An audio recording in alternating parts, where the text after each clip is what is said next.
That didn't do anything. What did you? I'm trying to do this. I want to do the sad trumpet sound. I just think it's a good one to have as a backup. Oh! That's all. Okay, no, so which one is it?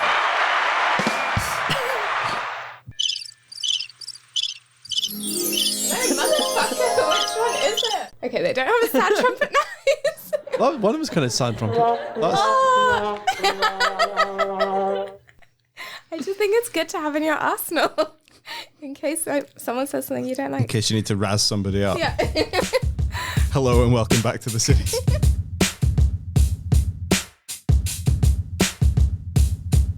Hello and welcome back to the Cineskinny. The gang's all here. It's Peter, Ellie, Jamie, and fresh from being on a plane about three hours ago. When did you get off the plane, Anahit? Okay, my computer's still on Canada time. So what time is it? Is it 2:30? It's okay, 2:30. 4 hours ago. Okay. I landed 4 hours ago. Anahit landed 4 hours ago. Let's see how this goes. Ellie, Jamie, how are you?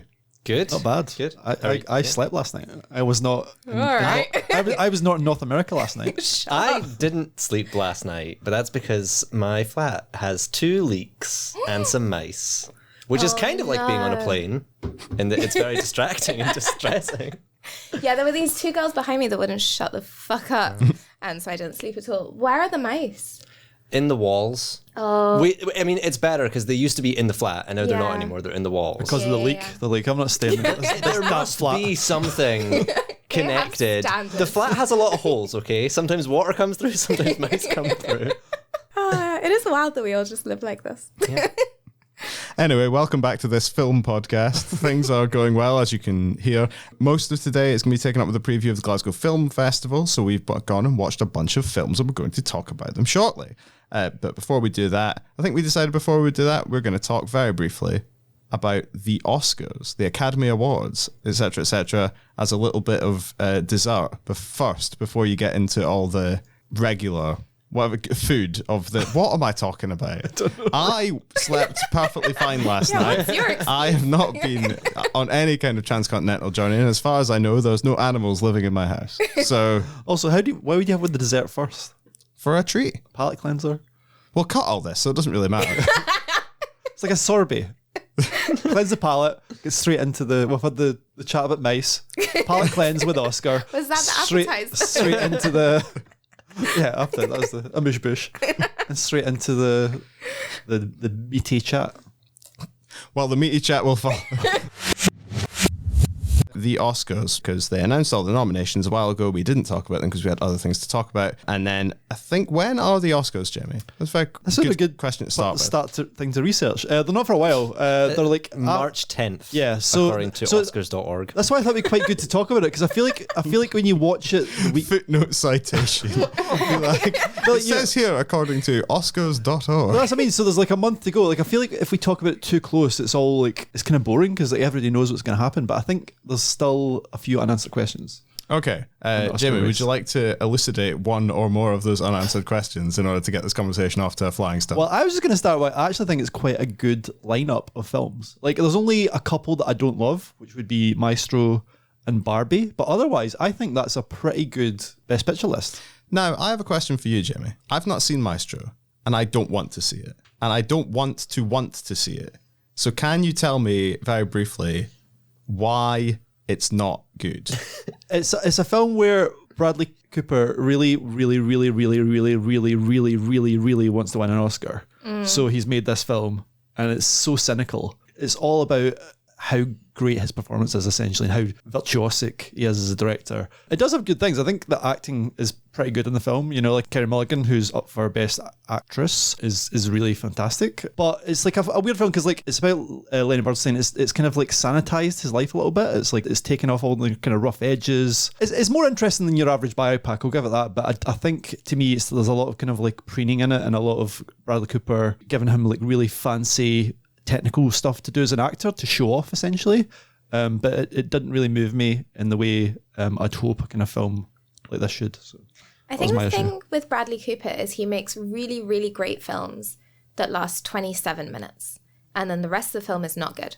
The beginnings of his films are always so good. Like, I thought that was the same with, what the fuck was it called? A Star is Born. Where, like, the beginning bit when she comes out on stage and blah, blah, and then it just, like, goes downhill. And the same with Maestro. I think. Like the first half hour is kind of great. And then it's like, why are we here? But also, I always think his partner is always great as well. Like I think the best thing about A Star Is Born is Lady Gaga. Yeah. But like all his stuff, like I could take or leave it, you know, Yeah, like 100%.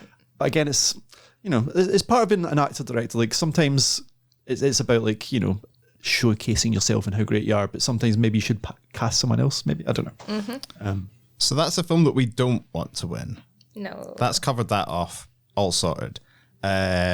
Who's got a film they would like to say they would like to see win the Oscar for the best film, which in many ways is the main Oscar? It's the same size as the other ones, but is it more important? Who's to say? Anahit, what would you like to see win Best Picture? Out of like the list that there is. Out like, of the shortlisted films. I would say Zone of Interest is probably the best one. Yeah. Right? But it sounds like there's something on there, there's something that's not on there that you would have liked to win. Well, actually, not necessarily. Okay, that was a blind alley. Sorry. Oh, actually, well, yeah, I would have put All of Us Strangers also on there. And I think for me, those two films are pretty equal. I do think Zone of Interest I think it's more interesting to win an Oscar, if that makes sense, because it's such a weird and fucked up film. And I think when Oscars do like big issues, normally they do big issues in quite like a easy and palatable way. So really like the biopic is like Oscar fodder because it gives you like a nice, easy narrative to talk about like really horrible, horrible things. Well, like Schindler's List, which is like follows like the nice guy. And it's so like Spielbergy and yeah, exactly. Whereas Zone of Interest is like fucked up. Like it really makes you upset.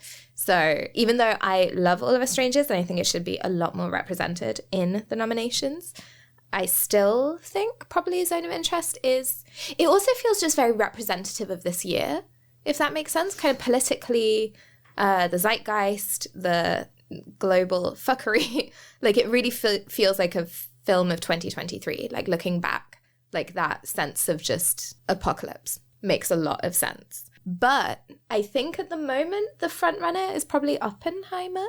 We're thinking, which kind of is a bit more of a like, yeah, Oscars-y. It's like this really big, horrible thing, but told in like a slightly more stylish and goes down easy way. But maybe not. Maybe it'll be a surprise. I think that's the bookies' favourite, certainly. But I do think the Zone of Interest is gaining a bit of traction. I feel like that's what some of the pundits are saying. And I'm just amazed it's in there. Like a film like Zone of Interest never gets nominated for the Oscars. It just doesn't happen. Yeah. I think it's just cool it's got nominated. And I think it's probably after Oppenheimer, Poor Things is maybe one of the favourites because it's got the most nominations. But Zone of Interest, I would not. If I was like a betting man and I was going to take a little flutter, that would be, I think, a good outside bet because that's the one people are talking about. And that's why I think it's good to talk about now because like actually it is all to play for, you know, like, and it's kind of quite exciting at this moment. Weirdly, on the night of the Oscars, it's really boring because everybody who is predicted to win wins. But right now, the imagined Oscars that could happen is actually quite fun to like imagine.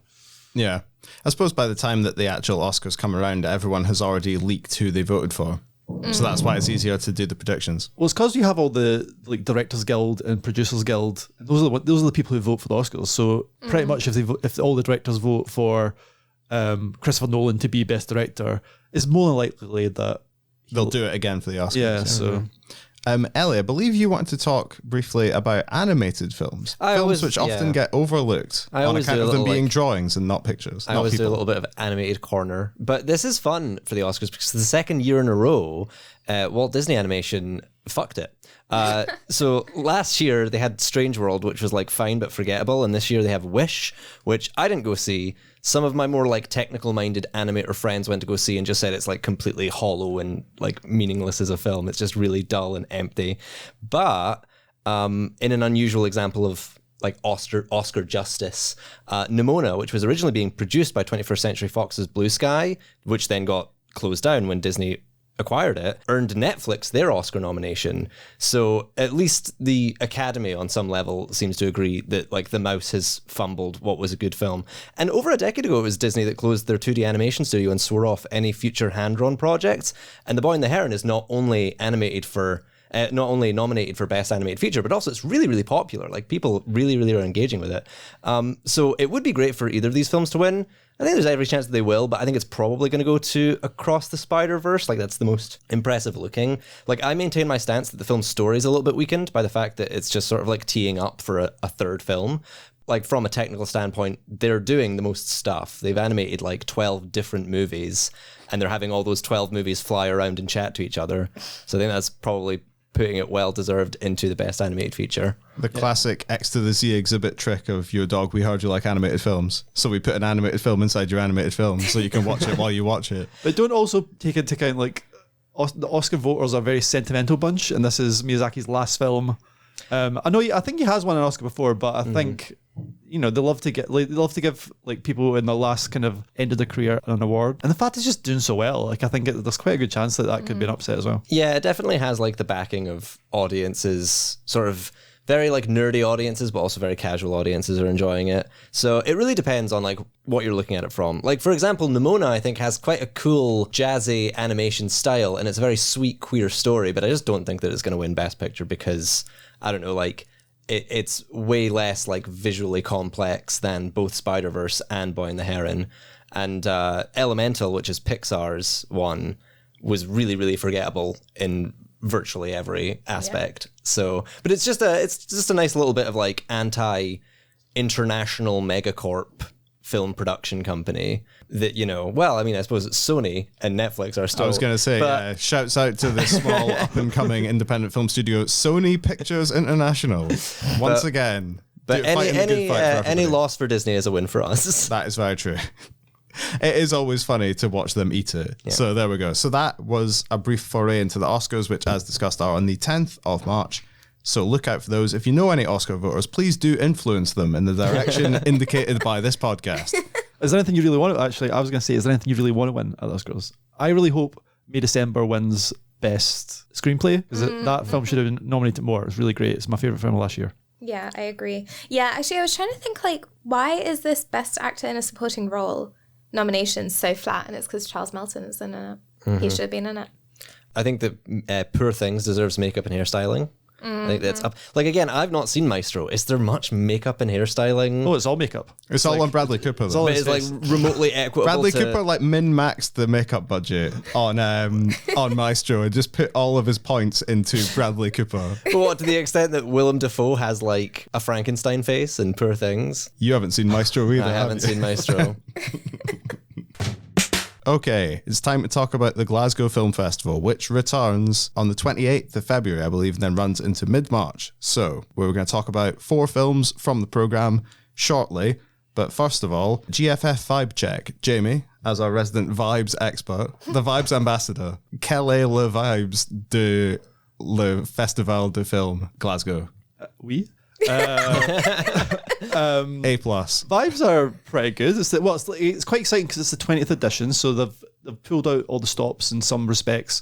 So they've got a really amazing opening film, I think. Love Lies Bleeding looks amazing. It's Rose Glass's queer neo-noir thriller with Kristen Stewart. I think that's going to kick it off really well. I like the look of the retrospectives this year. It looks really fun. And they've got like more kind of event style cinema back. They've also got this kind of after hours strand, which is like more kind of like stuff outside the cinema. So they've got like karaoke and discos, and so it seems like after we've had a couple of low key festivals post pandemic, this is like back to full strength with parties and sort of shindigs and hopefully lots of guests. They haven't announced the guests yet, but I'm hoping like sort of cool people are going to turn up. I mean, Aragon's going to be here. You know, what do you need? Yeah. Like, you know, big moment. Big Vigo is going to be kicking around, so that's going to be cool. So yeah, vibe checks are good. And then the program, I mean, it's a whole mix, isn't it? It's like you've got the big names in there. You've got like the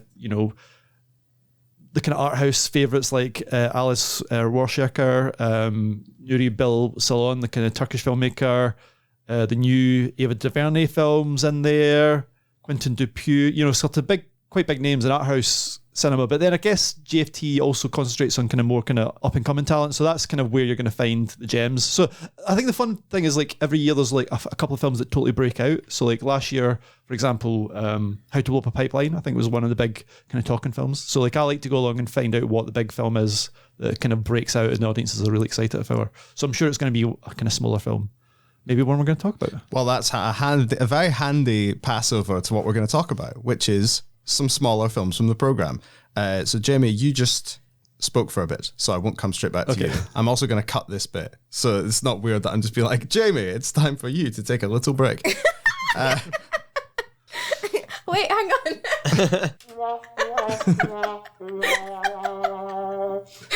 Okay, as you were. First film we're going to talk about, I think we'll talk about the Vourdalak first. We'll get straight in with the French vampires. In the 1800s, a French aristocrat in Eastern Europe takes refuge with a family whose patriarch has disappeared off into the woods. If he doesn't come back within 6 days, as the story goes, he will return as the Vourdalak, the vampire, etc., etc. It's French. It's based on Tolstoy. It's shot on 16mm, directed by Adrien Beau, who used to design for Dior and Galliano. Looks very interesting. Ellie, is it very interesting? Yeah, it is very interesting. I just sort of was like having a look, wanting to see what sort of horror GFF had on this year. There's stuff like stuff called like The Deep Dark and Wake Up, and these look like a lot more like conventional horrors, which isn't to say that you should check them out. Like a lot of it seems cool, but the Vourdalak was interesting to me because it presents itself as this like authentic 60s, 70s horror film, right? It's like shot in 16mm, very, I don't know, vaporwave, like the look that we saw in Ennis, Maine last year. So it's horror for horror nerds. And other than it's very like retro art style, it's got like exemplary costuming. Casey Motet Klein from Happening, was that last year or the year before Happening? He's playing this Marquis on a diplomatic journey from the French court. He has like the French Baroque, look with the ruffles and the heels and the beauty mark, but like this very ghastly ghost white face paint that like stains as the film goes on, and it makes him look like a final girl. It's pretty fun. But you get wondering, like, this is a really cool world with lots of like fun costumes, but is it like a good horror film? Because not only is it a vampire film, which is really well trodden ground, but it's an adaptation of one of the earliest vampire novels, so you do really get, where things are going really early on. But guys, the vampire's a fucking puppet. It looks like an evil Kermit the Frog. It's incredible. It's a great puppet. It's like a full body character. There's these wide shots that show it standing and walking alongside real actors. It's beautifully voiced. It's got this really like sinister, very flamboyant personality, and it's like it's this one practical effect that shows up quite early, and they just love to keep showing you it from every possible angle. So it's like, is it scary? No, the story itself is like overpoweringly tragic.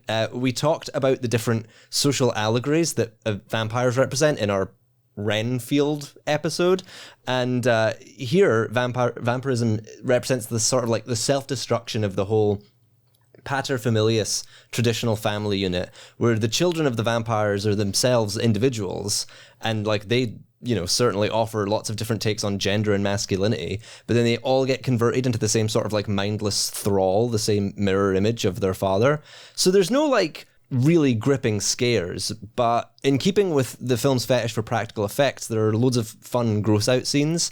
Like there's like raw rabbits having its giblets removed, and the guest gets fed gruel, and there's many scenes where the Marquis is out in the woods.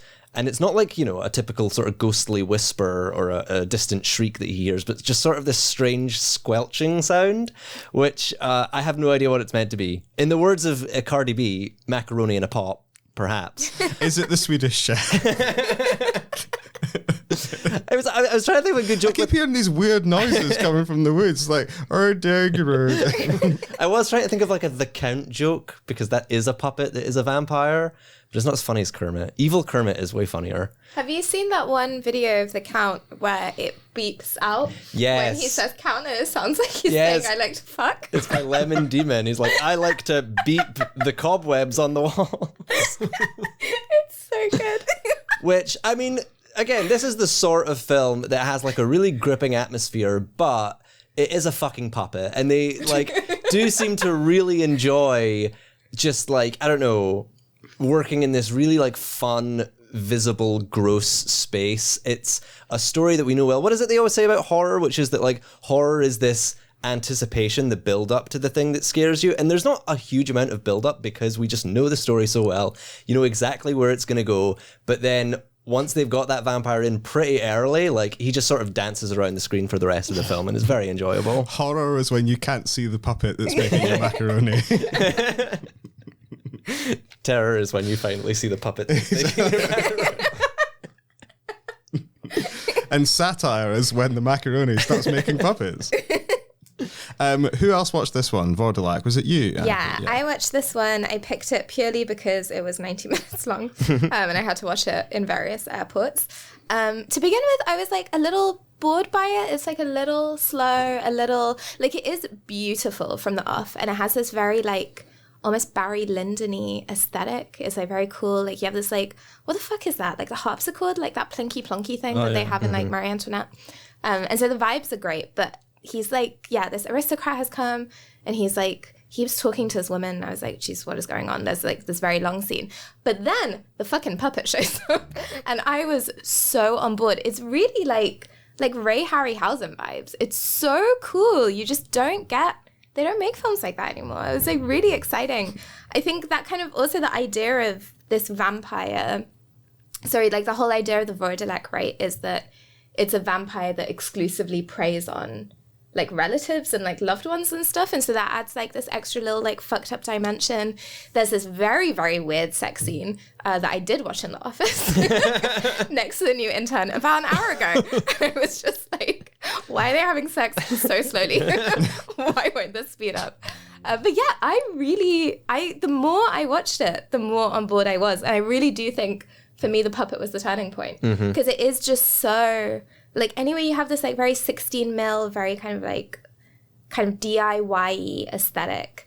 And it goes in this sort of traditional vampire story, but in this way that is very, like, not quite camp, because it's, like, it takes itself a little bit too seriously for that, but it's also just, like, kind of ridiculous, and it just feels very, like, sincere. You know, but also really fucking stupid. I had a great time. I really liked it. I'm finding it so hard. I haven't seen this one. I'm finding it so hard to judge what the tone is, because I'm getting Muppets on one side, Harryhausen on the other, but also. Do you want to see the puppet? Hang on. Yeah, I do actually. I think that the cast have really like taken a look at Michael Caine as Scrooge and realised that the best way to do it is just play it completely straight against the puppet.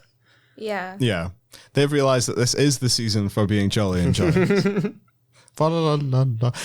So that's the Vourdalak. Anahit has just about found a picture of the Vourdalak. I can't find the puppet. Okay, well, like, you'll have to go to GFF. You will. There we go. That's kind of part of it. Ooh. See, this is great audio. Yeah, you will. That is it's the anticipation. They've got the horror. Yes, it's the build up to the thing they're gonna see when they finally go and see the Vourdalak. Yeah, I was expecting felt, but that's like no, bone it's and like gristle. it's like bone and gristle, but then it's kind of like moving in this almost stop motion-y way, because you have like this full body shot of it. Like, it was really fucking cool. I love a puppet. You guys know I love a puppet. So I was is it as great as that special effect in the Muppet movie where Kermit and Miss Piggy are cycling? There is because there is a wide shot where you see him walking up to other like and you're like, how the fuck are they keeping that thing walking by itself? Yeah, and it's clearly like, you know, movie magic, but the kind of movie magic that you don't see in. I assume big there was films someone now. in it. Like, that's possible, yeah, because he's sort of like covered in robes, but it doesn't like.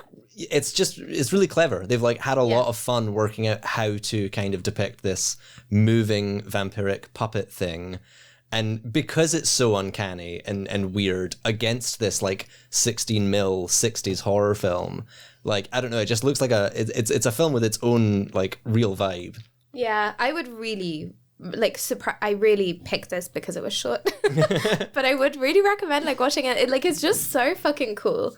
I would have loved to see it on a big screen. I mean, I'm sold. Yeah. That's a quote for the poster, if nothing else. I picked this film because it was short, but you know what? It was good.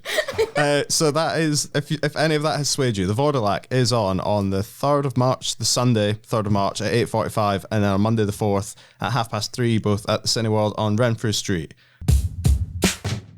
From a film that takes a while to get going when they bring out the puppet to a film that starts quite quickly and continues to go quite quickly for the majority of its, again, quite short runtime. Me and Jimmy are going to talk about Jericho Ridge. Yes. So, a remote sheriff's office somewhere in America is targeted by some truly bad lads with guns, and there's only one deputy on a broken ankle there to protect it. That would be bad enough, but she has kind of brought her teenage son sort of half to work with her, and he is cutting about causing all manner of business. So, Nikki Amuka Bird plays Tabby Temple, the aforementioned deputy with the broken ankle. Zach Morris off of EastEnders, Michael Soka off of This Is England, and Simon Kuntz, special shout out to him, off of The Thick of It, Brass Eye, Golden Eye, and The Parent Trap. There's a resume for you. In this, Jamie, a British police heist thriller shot in Kosovo and set in America. Yes. 84 minutes of fun. And you know what? Apart from recognising all the faces off of British TV, like, oh, that's the guy from Line of Duty, that's the guy from EastEnders, that's the guy from like Being Human. Apart from like recognising them, I would have been quite happily believed this was an American film. It's actually quite a good facsimile of this kind of like low budget American movie. I mean, basically, it's kind of like in the vein of something like Assault on Precinct 13. It's like a siege thriller where we're basically in one room, or one sort of couple of rooms at one station. And I thought it was pretty effective. What caught my eye to watch was it's directed by Will Gilby, who wrote a pretty good Scottish survivalist horror a few years ago called A Lonely Place to Die. This is his debut. This, like that film, is pretty gnarly, pretty fat-free, very simple in its plot. But any film that's going to strip back to the bone, it has to have like good actors and good direction. And I think the actors and the direction is pretty good here. I think Nikki Amuk Bird is really good as Tabby. She's this kind of like, well, I would say she's a badass, but actually she's completely out of depth and actually maybe quite a bad cop. She makes some really bad choices throughout the film, but and she's just surviving by the skin of her teeth. So I like a film where actually the person, it's kind of why John Wick works, I think, because John Wick is always surviving through skill, but also luck, and like he's pretty much getting beat up constantly. That's essentially what happens to Tabby throughout the film. I thought the direction was really kind of crisp and the action set pieces kind of really lucid and exciting, which is pretty good for this kind of low budget. You know, it's got really good spatial geometry. It's all coherent, you know, which is quite rare in an action film. I think I could draw a pretty good, like, you know, isometric sketch of this sheriff. That's that engineering background. Yeah. Again. You know what I mean? It's like you get a good idea of the layout, and like it's all about like, can she protect the front door and the back door, and what happens if one door's taken off its hinges, and what happens if another door has a hole in it? You know, can she keep the place locked down? Yeah, so it's a film that's based in like one kind of like bungalow, but it understands the fact that it's set in one bungalow, so it knows that where each thing is important to the story, and things do get put down and then picked back up later. A drawer is opened, something is revealed. Classic Chekhov's gun shit. A door or drawer is opened, something or someone is behind it, and then it's closed. You go back to it later, you get the thing, you do the thing. Exactly. So yes, and I thought the spatial geography, it does actually all cohere together. There's a lot of running back and forth. Due to the fact that it has a front door and a back door. But I think as well, like as I would say myself, I was a bit of a connoisseur of these kind of films, you know, kind of like mid-budget or low-budget, kind of like very stripped down action movies. This is a really good example of this kind of film. Very kind of tense, very crunchy, like I said, very well choreographed action. It makes sense. It knows what its limitations are. I think that sometimes, I think all the characters are pretty believable, but sometimes the characterization isn't quite there. There's like one or two people who you're kind of like, this guy's just bad. It's generally speaking that the goodies are good and the baddies are bad, and the baddies are trying to get the goodies, but the goodies don't want to get got by the baddies. That is basically the level that we're operating on. Yes, I agree with that. Yeah, I think it can get a bit caught up in itself when it tries to dig into the drama. You know, the mother-son relationship is the heart of it. And I think if you kept that kind of like minimalist, it would have worked. But I think they try a couple of times to like flesh that out, and it kind of just stops the drama really. Like why you want to see this film is because it's a really good action movie. You know, you don't come to it for its fantastic monologues. You're here because, you know, that set piece was gnarly. You know, there's a great gunfight, there's a great knife fight, there's like some good twists and turns. So that's why you should come and see it. I mean, the CGI isn't always convincing, but I think you can forgive that for such a low budget. And like I say, I think for a British filmmaker to make this in Kosovo and make it so convincingly American works, you know. And it's, you know, it's a film about cops, which is always a bit problematic, but very likable lead character. It's, you know, it could be any occupation. It's any kind of siege movie, really, which I kind of see it. So Yeah, and it has, as with all these films, there is a point to why the baddies are doing baddie things, but I would advise you, don't think too much about it. Don't think too much about it, because you're going to be pulling at a thread that simply isn't connected to anything. Yeah, one thing that this film has going for it is like a truly, we have to get out of this shopping centre before the parking runs out pace to it. Like, once it gets going, it's absolutely flying. And that is why the thing of having an extended conversation about your family dynamics towards the end of the film kind of takes a bit of the air out of it. But if you're watching this, it's on a Saturday night at the GFT with a pint and some pals. By that stage, you'll be like, you'll already be at a high emotional pitch, and you wouldn't mind a little break to think, families, they're interesting. Hang on, there's still someone outside with a gun. And I know for a fact there's only 50 minutes of this film left. Ooh, exciting. It's one of those kind of films. So, Jericho Ridge, like I say, it's Saturday the 9th of March at 8:35 at the GFT. And then the following day, 1:15, hungover action film, if anyone fancies it, at Cineworld. So yeah, that's Jericho Ridge. I tell you, we're flying through these. Yeah. Because the next one up is Solo. So Simon has a successful day job as a makeup artist while his drag queen alter ego is on the rise in the vibrant queer scene in Montreal, Canada, a place that Anahit knows very well.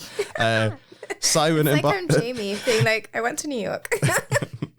I'm actually trying to change my time though from Canadian time. J'habite à Canada. So Simon embarks on an intense relationship with fellow drag star Olivier. It seems to be this kind of passionate thing that he's looking for, but then things begin to change when his estranged mother, Claire, unexpectedly shows up on the scene. Anahit, you're still trying to change this time settings on your computer. Jamie, Solo, tell me all about it before we come to our Canadian correspondent. No, I can do it. It's okay. Oh, wait, date and time. I found it. All right. Where are we at the moment? Goodness, wait.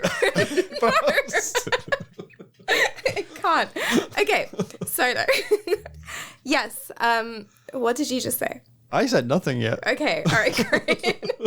I think what Jamie said was, "Don't look at me," and then he also said, "Can this not wait?" About you changing your time on your laptop. Now it says it's 3 p.m. and I feel more centered. I feel more present in the room. Ironically. Yeah. So you kind of said you were describing it, I think, in a similar way that the description that I read on the GFF website describes it, where it's like this simultaneous... You'll never guess why that is. Where it's like a simultaneous... This guy enters his life at the same time as his mother enters his life. And that makes it sound like, I think, a little bit more complex than it really is. For me, those felt like quite disparate threads. And the mother thing is never really, for me, entirely kind of followed through or comes to life. And I think it is like not like a problem with this film, but it is a limitation on this film, say, because when I was watching it, I thought it was really vibey. I thought all the performances were really great. Yeah, it's set in like the Montreal drag scene, and all of the shots of like the drag shows and stuff are really cool. All of like the behind the scenes, there's just like so much glitter and sequins and like really good like lip syncing songs, and it just feels very like kind of sexy and fun. But the story just felt so like pedestrian. Like I felt like I'd seen it so many times before. And this entanglement that it promises between this new relationship and then this relationship with his mother, essentially it comes down to, he has this relationship with this other drag queen guy who is just like quite transparently a dickhead to him in a way that then wasn't very interesting, because he was just so obviously like essentially emotionally abusive, I think, in ways that were not subtle at all, and just felt a bit like, and that is sometimes just how it plays out, but as a viewing experience, it just felt like, why are you putting up with this? And then you have this kind of parallel storyline with the mother, and it all comes down to, you know, his mother didn't love him, so now he's like accepting love, like we accept the love that we think we deserve. What is that from? Perks of Being a Wallflower. Yeah, it was very that, like, do you know what I mean? That is like the philosophical level at which it is operating. So, like, I had a nice time.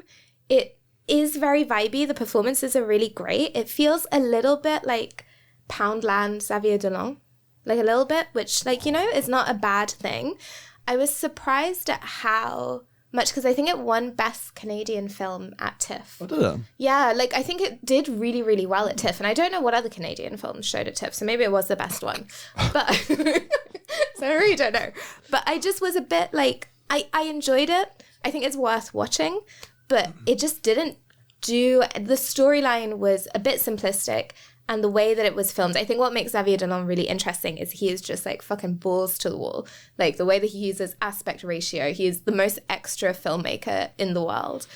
And this was just quite like normal, low level. Yeah. I don't know, it's hard to describe because it was just like a little bit mid, but also nice. I agree with that. Like, I get the impression that Sophie Dupuis, the director, writer, really wanted to make a film about the Montreal drag scene. I think that probably came first. And then all the stuff around it was just her trying to like mold a story. But it seems like, so the stuff about the drag is, the drag scene is really good. I think I like how it shows performances and it shows you like extended performances. It shows you all the rehearsals, like all the planning, the costume design, the backstage stuff, the kind of family of drag queens who like bicker backstage and like go out drinking and partying. I love all that stuff. That's all great. But then the actual main story, you're right, it was like so underwritten, so underpowered. It essentially comes down to he's got some mummy issues and his current boyfriend's a dickhead. And like, and you'd think describing that, oh, he's going to be evil, he's going to be like, he's just toxic. He's just like not a nice guy. All it takes is him to just leave and go somewhere else, but he doesn't. And it's never explained why. It's not quite good on the psychology of why he hangs around. I don't think saying that his mum also is not very nice to him is a good enough reason, because he's got a lovely sister and a lovely father. And it's like, it's never quite explained why he feels the need to, why he's so down on himself, why he's got such bad emotional intelligence, why he's got so little self-esteem, because in other aspects of his life, he seems perfectly happy, and it's only this bad relationship that's bringing him down. So all it took with him to leave, and then he left and it was fine. So it's a film with like very little kind of dramatic stakes in a way. But saying that, the vibes are great. I think I agree. If you want to see a film like about the Montreal drag scene, it gives you that. It's like really fun and like looks great. Lots of like really handsome guys dressed as women, essentially doing great performances. I also saw this film and I do kind of agree. I think that it leaves you at one of those strange places when it's very obvious that the film wants you to feel a specific emotion, and that sort of is sympathy for this character, but you are taken out of it somewhat by the fact that, yeah, the mistreatment that he faces is so like barefaced that I think everybody watching in the theater would probably be like, I wouldn't put up with that because this guy is so obviously just evil, right? And I think that's it is difficult. He's not even evil. He's just kind of catty. He's just kind of like manipulative for shits and giggles. It's not like he's trying to like. I thought it was going to be like a All About Eve situation where he's jealous of his talent, but he's actually quite a talented. Yeah, like something that I noticed was that like in a lot of these sorts of films nowadays, they show like emotionally abusive partners being emotionally abusive through this new thing called gaslighting, which is that when someone accuses you of being emotionally abusive, you then turn the tables on them and make yourself out to be a victim, to have been wrongly accused of something. That doesn't happen in this film. The guy will just do something emotionally abusive, and then our protagonist will be like, no, that makes me upset, and you're being horrible. And then the guy's like, no, I'm not. And then it cuts to a scene of them having sex. And it's like, okay, so like there are many scenes that really feel like they do not follow through on the dialogue that is emerging, where they actually get to like, why is this relationship like this? And with this, I think his name is Ollie, is his partner. Like, yeah, like he never gets any explanation as to like why he behaves this way or like what he's even getting out of it. He just, and it gets to that point where it's like, it is horrible because there are real life relationships where people, you know, get entangled with people that they don't deserve, and then that can bleed into all sorts of things. Because that's something that I did like about the film, is that like it actually shows his drag sort of gets worse directly because of this relationship that he has. But at the same time, like when he lashes out at the people who actually are good to him, it's like characters and human beings are responsible for their own actions in a lot of ways. And it's like the sympathy does sort of peel off as you go, and you're left kind of not really there with the character. I will say, like, without giving away the ending, like, it doesn't end in a completely horrible way. It ends in like quite a transformative way, except that transformative way it ends is like a 5-minute scene, and it's quite a long film of just this guy's life sort of falling apart up until then. But I agree that like I did enjoy the drag itself, and like it's so beautifully shot, and the clubs that we see, the spaces are so wonderful. They're like perfectly, sort of designed to accommodate this really eclectic cast of different drag queens. Peter's dying. Sorry, well, I'll have to excuse me, I'm dying. I was going to say one thing I actually did. Jamie does not care. Peter's dying. Podcast to get on here. You okay, Peter? Get some water. Carry on. I was going to say one thing I appreciate about the film is it's a film about a gay character where actually his troubles are nothing to do with being gay. The film doesn't have any tension around homophobia or the fact that he's in the drag scene. He doesn't really have any issues because of that. His issues are just essentially he seems to be a doormat. And that could have been like a heterosexual couple. So that was kind of refreshing to see a film where a gay protagonist, where his chief problems aren't the fact that he's gay or in the drag scene.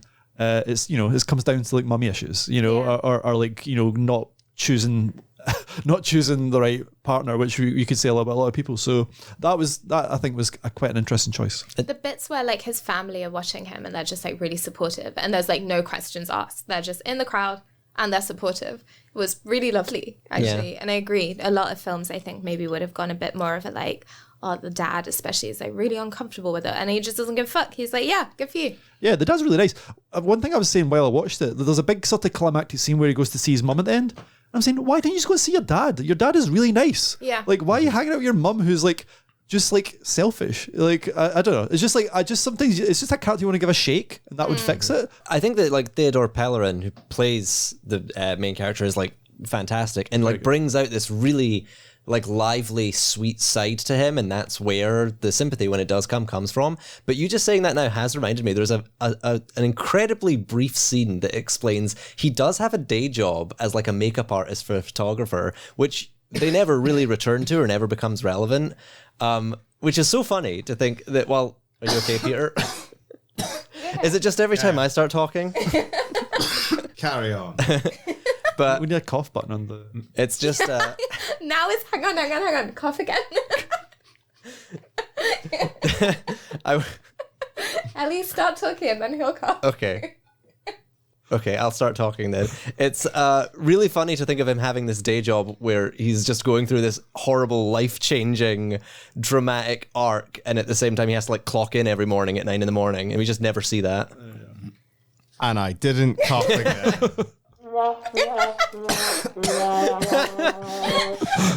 I'm being mocked in my hour of need. Anahit is the scope of the sound effects panel. The podcast has changed forever. Yeah. It's like I'm the Stamp Town guy. We're exactly the same. Solo is on the 3rd of March, Sunday at 6 p.m. at the Glasgow Film Theatre. And it's also on Monday the 4th at 3:45 p.m. at Cineworld as part of the Glasgow Film Festival. I'm going to hopefully not cough again before we do the next bit, so it's fine. Did do a weird little bark there. I'll cut that. I will cut that. No. Yeah. You leave that in. How is there an entire other film to talk? Right, we're nearly there. The delirium has kicked in. Anahit's coconut Red Bull is coursing through our veins. Just in time for a proper fun one. This is proper like dessert at the end of the meal stuff. This is The Invisible Fight. A Soviet border patrol in the 1970s is attacked by a trio of lads with big mustaches, leather jackets, and some very impressive kung fu skills. The sole survivor of the attack is Raphael, an Estonian or possibly Finnish Soviet officer, and he decides he wants to learn kung fu for himself. So he heads to the nearby Russian Orthodox monastery with his long hair and his Black Sabbath tapes to learn, as he puts it, black metal kung fu. Ellie, me and you watch this. It's fun, isn't it? It's very fun. This is one of those films where like there's someone in the post-production crew who has a very specific, highly technical, difficult to understand job, and they're very, very drunk. Like, it's very slapstick. It is a big, fun party time. The thing about it, right, is it has the exact structure of a kind of 1970s kung fu film. You have your kind of loser outsider who wants to try and learn the skills from the, you know, mystical leaders, but they won't teach him. So he has to get a mentor, go through various trials, convince the kind of elders of his worth and his suitability for coaching and kicking people really, really hard. But it kind of transposes that martial arts archetype onto the very kind of like anti-religion Soviet society. So there's this whole thing of like, and I suppose you do get this in like martial arts films as well, especially the kind of like dynastic era Chinese martial arts films, where it's like there is a suspicion of the lads in the monastery, but it's just so much funnier to have them be lads in massive like black robes and enormous hats with big bushy beards. It's really funny, really weird. It looks amazing, and it does actually have a good amount of people getting battered in it or having things thrown at them, etc., etc. I think you were saying that it starts off very, very strong, and then you're kind of like, where do we go from here? Yeah, so within the first 4 minutes, you see someone deflecting bullets with a pair of nunchucks, which, sick. But also, you're kind of like, this is a lot of energy and the film goes on for 2 hours. Can we sustain this energy? I do think that the focus gets a little bit fried on the way. Like, when you start out, it's like, oh, they're Eastern Orthodox monks who do kung fu. That juxtaposition is quite comic. It's quite amusing. But they don't let it up. Like, they continue to take kung fu and the irrefutable word of Christ incredibly seriously for the next 2 hours. And it does sort of become like my very kick-ass conversion to the Eastern Orthodox Church. But the fight scenes are really, really fun and inventive. I like the bit where he gets into a fight with like his new monk mentor who's like putting him in his place, whose weapon of choice is like a pair of elastic bands that he's using to like redirect his punches and like tangle his wrists up in this, like using only his opponent's momentum in this like very defensive way of fighting. And I don't mean to be all that like, that meme where it's like guy who's only seen Kung Fu Panda watching her second martial arts film. I'm getting a lot of Kung Fu Panda vibes from this. But there is a point where they fling pierogies at each other in this very like kitchen training scene.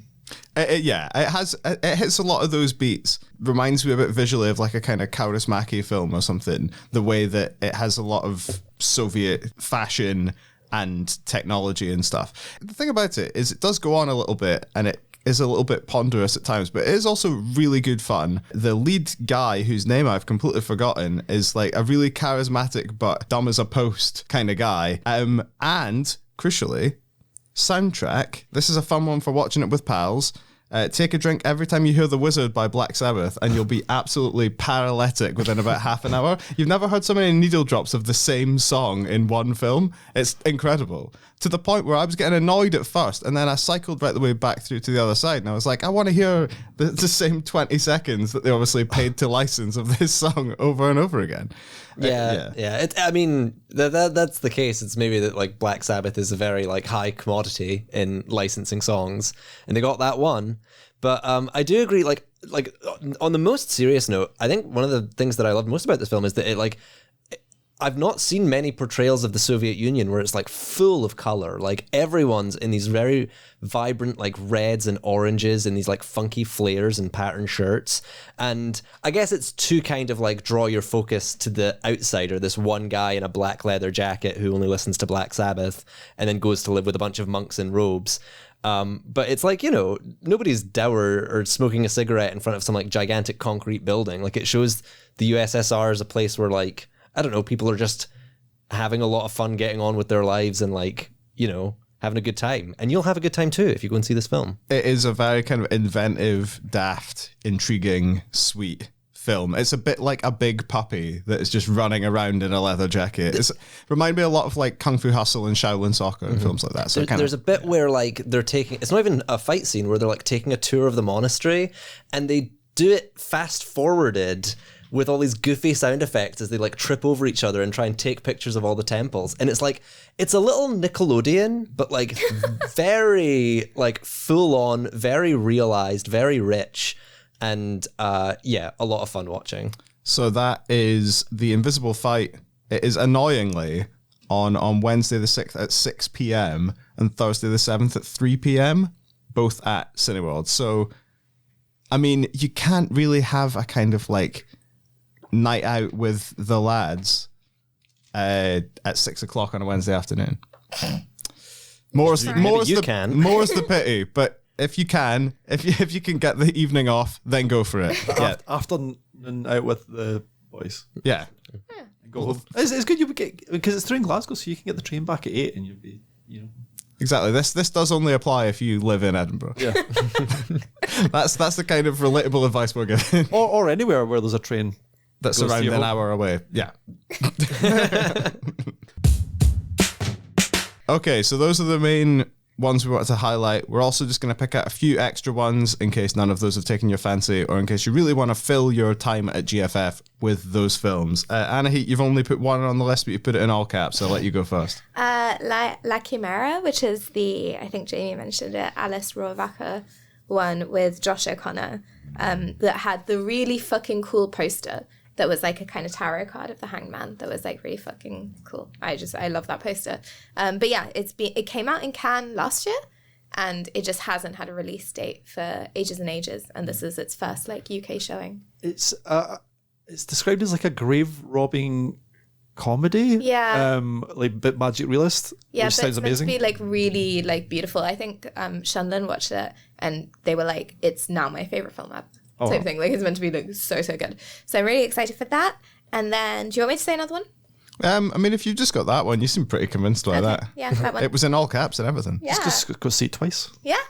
Well, it is showing twice. it's on twice. Yeah. So it's on the 1st of March at 8 o'clock and on the 2nd of March at 12:45. And I believe this is one of the ones that they're doing like other screenings of it around the country at a time with GFF. Yeah, I think so, yeah.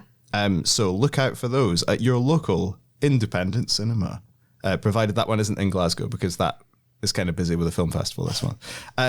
Ellie, your selections from the remainder of the program. I don't know if it's ASOG or ASOG, but it's a road trip film about a non-binary teacher cycling across the Philippines in order to become a pageant drag star.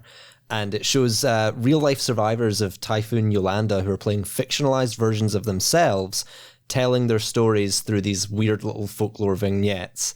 One of its executive producers is Alan Cumming, and according to IMDb, yes, that Alan Cumming, which, I mean, yeah, this just sounds like a perfect film for me. It seems it seems at first glance like it's got quite heavy content, but also at the same time looks really like lovely and beautiful and sweet and light.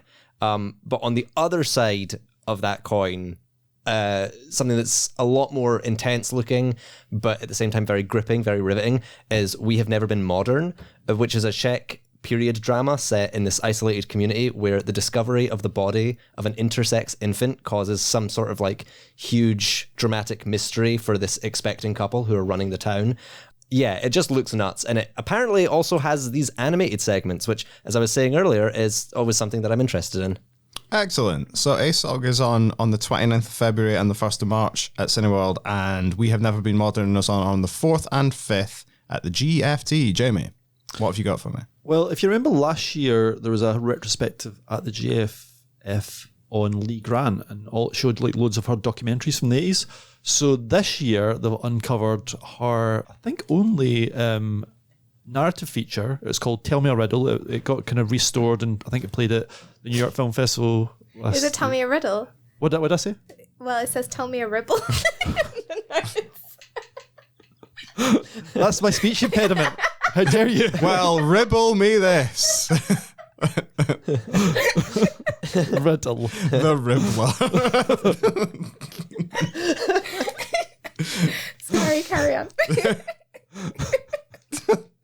Do you know, as a kid, this is a little story. I used to have like on my desk the B and the D, and like I had to have like the capital B and so I could remember which one was which. So clearly, I still need that as an adult. To tell me a riddle, not a ribble.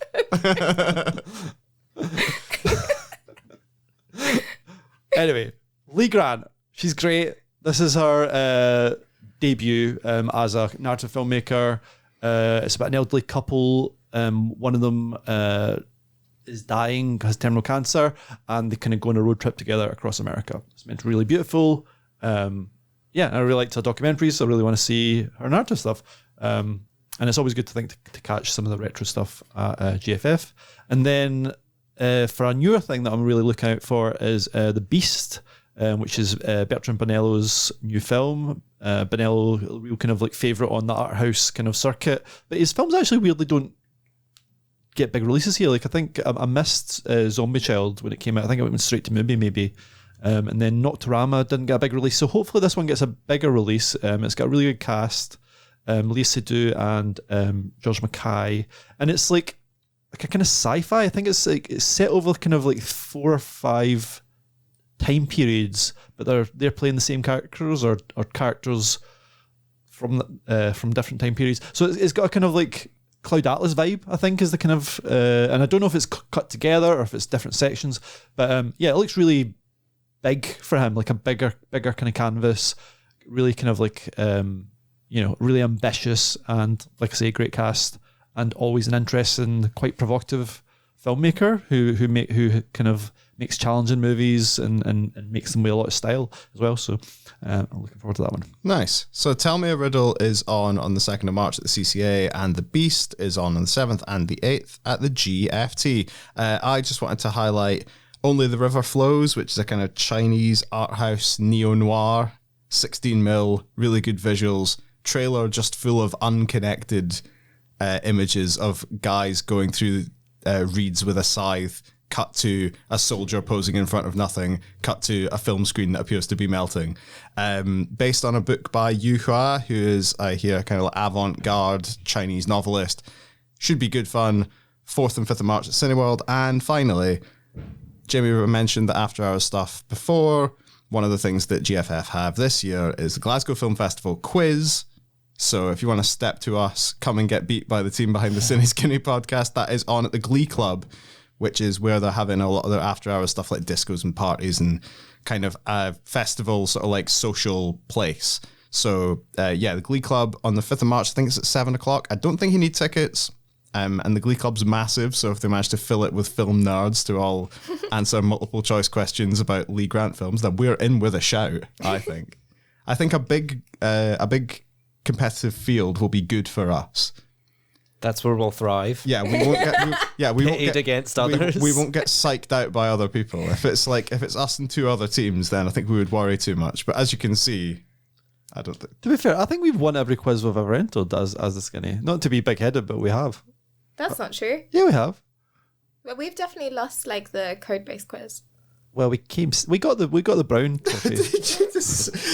And it's like, we definitely lost the code-based quiz. We came second. we call that losing? We got a trophy, didn't we? There wasn't that one time. I think maybe when you weren't there. I think usually when I'm there, we lose. Well, there's something to look forward to.